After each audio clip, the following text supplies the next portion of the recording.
कि मेरे लिए सबसे, चूंकि किसी भी क्षेत्र का विकास वहाँ के यातायात की व्यवस्था अगर सुदृढ़ होगी तो वहाँ का विकास की त्वरित गति से उसको ताकत मिलेगी। हमारे पंचायत में अभी आपने सड़कों की स्थिति को देखा, सबसे पहले प्राथमिकता में होगी सड़क का संपूर्ण निर्माण, जल निकासी की व्यवस्था, स्वच्छ पेयजल की व्यवस्था, रोशनी की व्यवस्था। जो आज 15 वार्ड मेरे पंचायत में है। सरकार के जल नल योजना से कुछ ही वार्ड जुड़े हैं, शेष संपूर्ण पंचायत उससे वंचित रहा है। मैं उस नल योजना को हर घर पहुंचाने का काम करूंगा।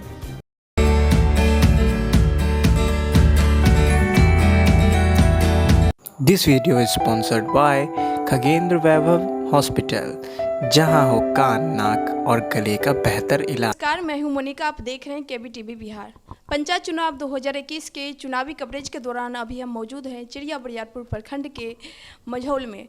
तो चलिए, यहाँ के मुखिया प्रत्याशी हैं सुनीता देवी, तो हम मिलते हैं उनसे और जानते हैं यहाँ की क्या मुख्य मुद्दा है और क्या कौन सी समस्या है।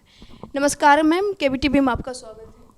नमस्कार मैम, हमारे दर्शकों को सबसे पहले आप अपना परिचय थोड़ा बता दें। मैं मंझौल एक से मुखिया प्रत्याशी सुनीता देवी हूँ। मैं बरियारपुर प्रखंड से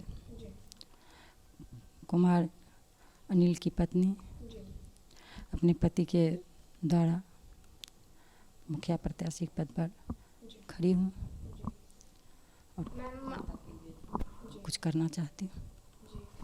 मैम, आपको ये राजनीतिक क्षेत्र में आने का श्रेय किनसे मिला, किनसे प्रेरणा मिली आपको? अपने पति से। आप अपने यहाँ के जो समर्थन, मैम आप अपने यहाँ की जनता से क्या अपील करना चाहते हैं? मैं अपनी जनता से अपील करना चाहती हूँ, जो यहाँ की समस्या है वो मैं हल करूँगी। सड़क मुद्दा है, पानी मुद्दा है, वो सब मैं समस्या हल करूँगी। इंदिरा आवास है, राशन कार्ड है, जो भी नहीं मिला है उस सब की समस्या का मैं समाधान करूँगी। Thank you ma'am.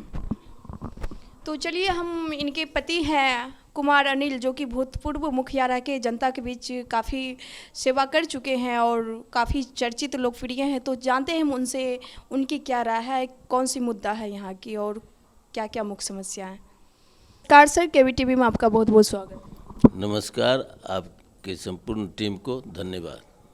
सर, ये जो चुनाव लड़ने जा रहे हैं, तो चुनाव राजनीतिक क्षेत्र में आपका रुझान कब से और कैसे हुआ, जरा हमारे दर्शकों को बताएं। सबसे पहले मैं आपके चैनल के माध्यम से संपूर्ण ग्राम पंचायत मंझौल 1 के आवाम को प्रणाम नमस्कार करता हूं। मैं 1977 से आज तक सार्वजनिक जीवन से अपने को जोड़ कर रखा। 2001 से 2005 तक ग्राम पंचायत मंझौल 1 में मुखिया के रूप में काम करने का अवसर मिला और मेरे 5 साल के कार्यकाल में ईमानदारी से आवाम की जो भी समस्याएं थी उसको दूर करने का हमने प्रयास किया। भ्रष्टाचार मुक्त शासन दिया। आप संपूर्ण पंचायत में घूमकर पता कर लें, कहीं 1 रुपये का आरोप आप नहीं पा सकती हैं।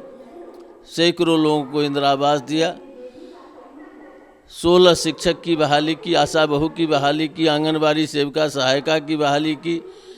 और उस समय जल नल योजना नहीं था। हमने 100 से अधिक फिल्टर युक्त चापाकल लगाने का काम किया, 25 कुआं का मरम्मत करवाया और जो भी आवाम की समस्याएं थी उसका ईमानदारी से पंचायत स्तर पर समाधान किया। किसी भी आवाम को प्रखंड का चक्कर नहीं लगाना पड़ता था। ये मेरा कार्यकाल रहा है। और आज जो 15 वर्षों में मंझौल पंचायत 1, जो मंझौल गांव में एक अपनी स्थान, अपना पहचान जिसका है, 15 वर्षों में यह पंचायत बहुत पीछे जा चुका है। आज मेरा सपना है कि अगर आवाम का भरोसा हम पर हुआ तो हर घर को जल नल से जोड़ा जाएगा। संपूर्ण पंचायत में जब हम मुखिया थे उस समय भी हमने स्ट्रीट लाइट की व्यवस्था की थी। आज 15 वर्षों में मंझौल पंचायत एक के सड़क के किनारे या गली में कहीं भी आपको रोशनी की व्यवस्था नहीं मिलेगी। मेरे प्राथमिकता में है कि स्ट्रीट लाइट की व्यवस्था होगी। 15 वार्ड मेरे पंचायत में है। कचरे के निस्तारण की कोई व्यवस्था नहीं है। संपूर्ण पंचायत में गंदगी का अंबार लगा हुआ है। मेरी प्राथमिकता में होगी कचरे का निस्तारण की व्यवस्था करना। और आवाम से जुड़ा जितना भी सवाल है, चाहे वह इंदिरा आवास हो, राशन कार्ड का सवाल हो, आयुष्मान कार्ड का सवाल हो, या अन्य प्रकार की जो भी समस्याएं हैं, इसके लिए हमारे आवाम को अपने पंचायत से बाहर जाने की आवश्यकता नहीं होगी। और हमारा सबसे पहला वादा है कि भ्रष्टाचार मुक्त शासन में पंचायत में स्थापित करना चाहता हूँ। और पंचायत के सर्वांगीण विकास के लिए आज सबसे बड़ी समस्या है जल जमाव।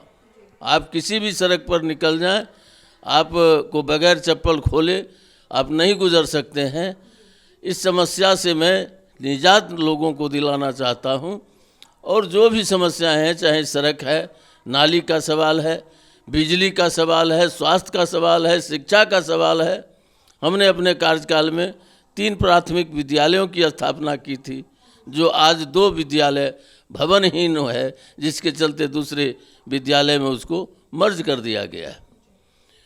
अगर हमको अवसर मिला उन विद्यालयों को स्थापित करूंगा, भवन उपलब्ध कराने का प्रयास करूंगा। जो भी गरीब गुरुआ का मोहल्ला है, दलित महादलित का मोहल्ला है, आज वहाँ कहीं सार्वजनिक बैठका का इंतजाम नहीं हुआ है। हमने अपने समय में खोट टोला में सार्वजनिक बैठका बनवाने का काम किया था, और आज तक उसके बाद उसमें कोई चूना भी लगाने का काम नहीं किया। मैं पुनः आपके चैनल के माध्यम से अपने पंचायत के तमाम किसान, मजदूर, नौजवान, छात्र सबों से यह वादा करता हूँ कि हम अपने पंचायत में अवस्थित लाइब्रेरी, जो श्री जगदम्बी पुस्तकालय है, उसका डिजिटलीकरण करूँगा। आज तक मेरे पंचायत में पंचायत सरकार भवन का निर्माण नहीं हुआ है। हम डिजिटलीकरण के साथ पंचायत भवन, सरकार भवन बनवाने का प्रयास करूँगा। और जो शिक्षा में गिरावट आई है उसको दुरुस्त करने का प्रयास करूँगा। किसानों के खेत तक आसानी से जल पहुँचे, पानी पहुँचे, इसकी व्यवस्था करूँगा। हमने अपने कार्यकाल में एकमात्र स्टेट ट्यूबवेल हमारे पंचायत में था। हमने उसके नाला का जीर्णोद्धार करवा के हर किसानों के खेत तक पानी पहुंचाने का प्रयास किया था। आज चाहूँगा कि हम संपूर्ण पंचायत में किसानों के हित में यह काम करूं। आपको जानकारी होनी चाहिए कि अभी महत्वपूर्ण योजनाओं में है पशुपालकों के लिए, पशु के लिए शेड योजना। 1 दर्जन इस किसानों को उपलब्ध नहीं कराया गया है, पशु शेड का ये लाभ नहीं दिलाया जा सका है। अगर आवाम का भरोसा हम पर रहा और मौका मिला, हर पशुपालक को हम पशु शेड उपलब्ध कराने का प्रयास करूंगा। चाहे वह इंदिरा आवास हो या अन्य जो भी योजनाएं हैं। मैं बार बार कहता हूं कि भ्रष्टाचार पूर्ण शासन व्यवस्था देने का प्रयास करूंगा। सर, जैसा कि आपने पिछले कार्यकाल में आपने 5 साल में काफ़ी अच्छे काम किए हैं, बिना कमीशन खोरी के हर एक मतलब गली मोहल्ले में, हर एक वार्ड में आपने विकास किया, रोशनी और स्कूली हर एक चीज़ आपने विकास किया। तो ऐसा क्या चूक होगी कि फिर आप पिछले 3 वार्ड से चुनाव हार रहे हैं, और जो कि 3 बार के हारने के कारण काफ़ी यहाँ पे भ्रष्टाचार बढ़ गया है और कहीं भी सड़क या बिजली जो भी हो गया अभी भी सुचारू रूप से नहीं चल रहा है। यह पंचायत मेरे कार्यकाल पूर्ण होने के बाद सरकारी नियमानुसार आरक्षित कोटे में अनुसूचित जाति के लिए आरक्षित हो गया, जिसके चलते मैं चुनाव में नहीं आ सका। और इस बीच में मैं किसी जॉब में लग गया था, इसलिए तीसरे चुनाव में आया जरूर, लेकिन तरीके से नहीं लड़ सका। इस बार मैं संपूर्ण अपने को स्वतंत्र और समाज सेवा से जोड़कर चल रहा हूँ और मन में बहुत सपना है कि पंचायत का सर्वांगीण विकास हो और आरक्षित व्यवस्था के कारण ही आज यह सामान्य महिला के लिए आरक्षित है। तो मैं अपनी धर्मपत्नी सुनीता देवी को पंचायती राज व्यवस्था में मुखिया पद से उम्मीदवारी दिलवा रहा हूं और आवाम का संपूर्ण भरोसा है। 15 वार्ड मेरे पंचायत में हैं, अपार समर्थन लोगों का मिल रहा है और निश्चित कामयाबी मिलेगी। सर, जैसे कि हमारी सरकार ये महिला आरक्षित और महिला को सशक्तिकरण करने के लिए महिला का आरक्षण दिया गया है, जबकि पुरुषों की अपेक्षा ज़्यादा महिलाएं की सीट होती है, तो आप चुनाव जीतने के बाद महिलाओं को लेकर आप क्या कदम रहेगा आपका? देखिए, हम महिला सशक्तिकरण का सम्मान करते हैं और जब तक आधी आबादी का सहयोग समर्थन समाज को नहीं मिलेगा, समाज का चहुमुखी विकास नहीं हो सकता है। और आज तरह तरह के समूह का गठन सरकार के द्वारा कानून में किया गया है, ज़मीन पर वह हकीकत नहीं दिखाई दे रहा है। अगर आवाम का भरोसा मिला, आशीर्वाद मिला, तो उन समूह के माध्यम से मैं महिलाओं में जागृति के साथ रोजगार का अवसर प्रदान, कुटीर उद्योग स्थापित कराने का प्रयास करूंगा, बेरोजगारी दूर करने का प्रयास करूंगा और जन जागरण के माध्यम से महिलाओं के सशक्तिकरण में अहम रोल अदा करते हुए शिक्षा चिकित्सा के क्षेत्र में उनके सहयोग से इसको मजबूती प्रदान करने का काम करूंगा। सर, बहुत ही अच्छी आपकी सोच है जो कि महिलाओं को लेके आपने कुटीर उद्योग के द्वारा अपने महिलाओं को अपने पैर पे मजबूत खड़े करने के लिए आपने ये कदम उठाने जा रहे हैं। बहुत ही अच्छी ये सोच है आपकी, सैल्यूट करती हूँ आपकी सोच को। सर, जैसे कि यहाँ की मुख्य बहुत सारी समस्या हैं, जल को लेकर, जल जमाव के कारण, सड़क को लेकर, और शिक्षा का स्तर आज के डेट में बहुत ही नीचे गिर चुका है। तो इसको, इतनी सारी समस्या के बावजूद आप सबसे पहले आपकी विकास की कौन सी प्राथमिकता होगी? देखिए, मेरे लिए सबसे, चूँकि किसी भी क्षेत्र का विकास, वहाँ के यातायात की व्यवस्था अगर सुदृढ़ होगी तो वहाँ का विकास भी त्वरित गति से उसको ताकत मिलेगा। हमारे पंचायत में अभी आपने सड़कों की स्थिति को देखा, सबसे पहले प्राथमिकता में होगी सड़क का संपूर्ण निर्माण, जल निकासी की व्यवस्था, स्वच्छ पेयजल की व्यवस्था, रोशनी की व्यवस्था। जो आज 15 वार्ड मेरे पंचायत में है, सरकार के जल नल योजना से कुछ ही वार्ड जुड़े हैं, शेष संपूर्ण पंचायत उससे वंचित रहा है। मैं उस नल योजना को हर घर पहुंचाने का काम करूंगा और मेरी प्राथमिकता में सबसे पहले है कि जब हमारे बच्चे शिक्षित होंगे, हम शिक्षित होंगे, तो हम सक्षम बनेंगे। आज जो शिक्षा में गिरावट आई है, जनप्रतिनिधियों के देख रेख के कारण अराजक की स्थिति बन गई है। हम शिक्षा व्यवस्था को पटरी पर लाने का एक प्रतिनिधि के रूप में भरसक प्रयास करूंगा। आज इस पंचायत में चिकित्सा की कोई व्यवस्था नहीं है। अगर लोगों का आशीर्वाद मिला तो प्राथमिक उपस्वास्थ्य केंद्र अपने पंचायत में स्थापित करवाने का काम करूंगा।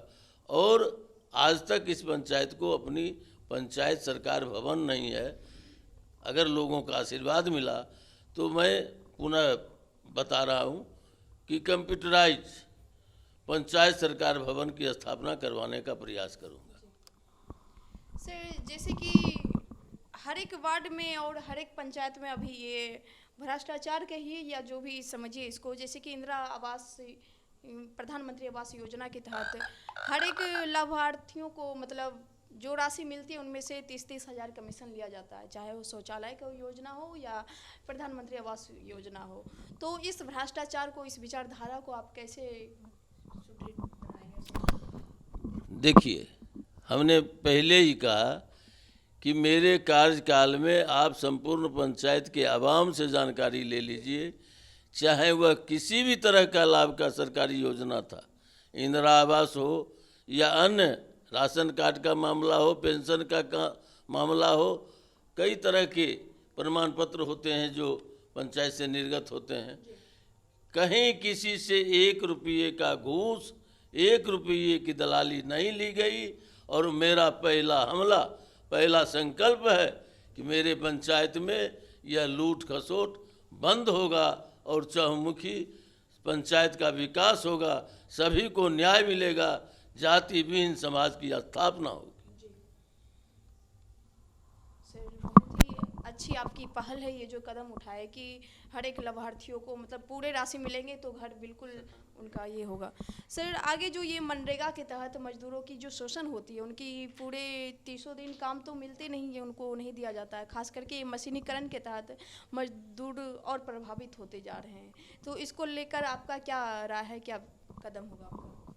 देखिए, इसमें कुछ तो सरकारी स्तर पर दोष है कि मजदूरी का भुगतान अलग होगा, सामग्री का भुगतान अलग होगा। मैं एक ही वादा आपके माध्यम से, आपके चैनल के माध्यम से आवाम को करना चाहता हूं कि हर बेरोजगार को जिनको जॉब कार्ड मिला हुआ और उनको सरकारी नियमानुसार जितने श्रम दिवस होते हैं उनका ईमानदारी से भुगतान होगा।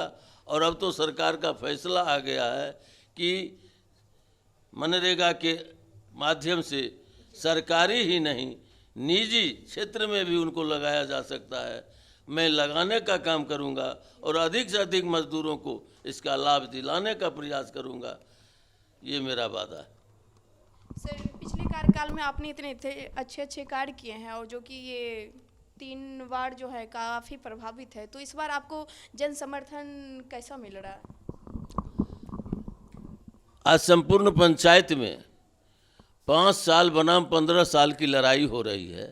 कोई मतदाता, कोई भी उम्मीदवार आज जा रहे हैं तो 15 साल पर उस 5 साल की तारीफ मतदाता कर रहे हैं। वार्ड 1 से वार्ड 15 तक आप कहीं भी चले जाएं तो 5 साल के कार्यकाल की हर के जुबान पर आपको तारीफ मिलेगी।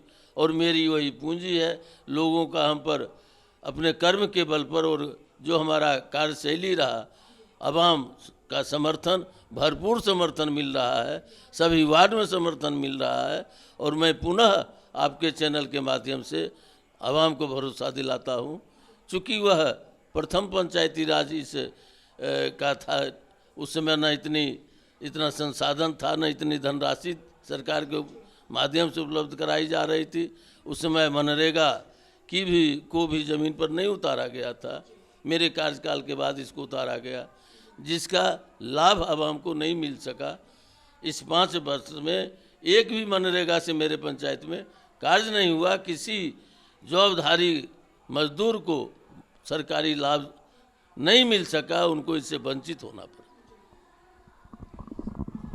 सर ये जो केवीटीवी बिहार है, हमारे इनके डायरेक्टर हैं डॉक्टर रोशन कुमार, जिनके मुहिम के तहत आज हमारी जो भी मुद्दा होती है, जो भी परेशानी होती है जनता की, उनको परेशानी की प्रसारित की जाती है। तो इस मुहिम के तहत मैं चाहती हूँ आप अपने चंद शब्द रखें।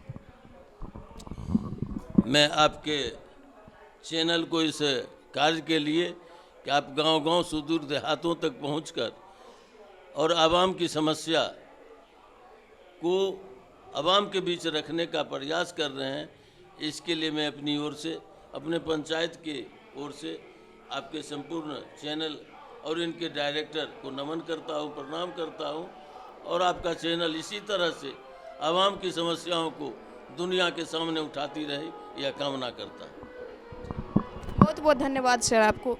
तो चलिए हम यहाँ की जो जनता है उनसे जानते हैं उनकी क्या राय है। और पंचायत 1 से मुखिया पद पे किनको देखना चाह रहे हैं? सुनीता देवी को, जिनका चुनाव चिन्ह है कैमरा छाप।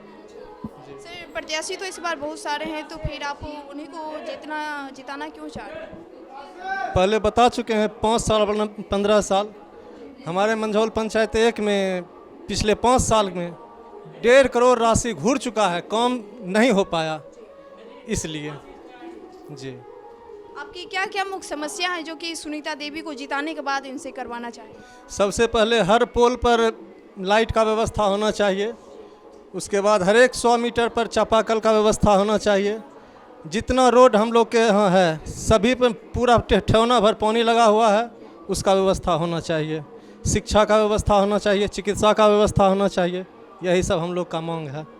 आपकी इतनी सारी मुख्य समस्याएं हैं, तो क्या आपको लगता है सुनीता देवी जीतने के बाद ये सारी समस्या को हल करेंगे?